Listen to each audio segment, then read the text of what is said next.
Hey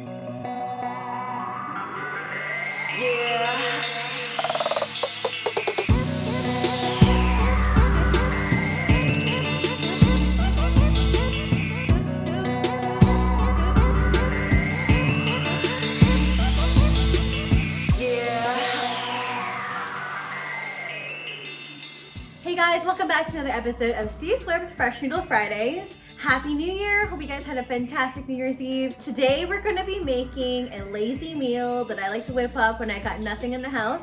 I'm gonna be making tomato and egg drop noodle soup. Let's go ahead and get started.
If you guys like this recipe, don't forget to like, rate, and subscribe in the link down below. And don't forget to hit the notification bell just at the top right hand corner so you don't miss any new videos that are coming out.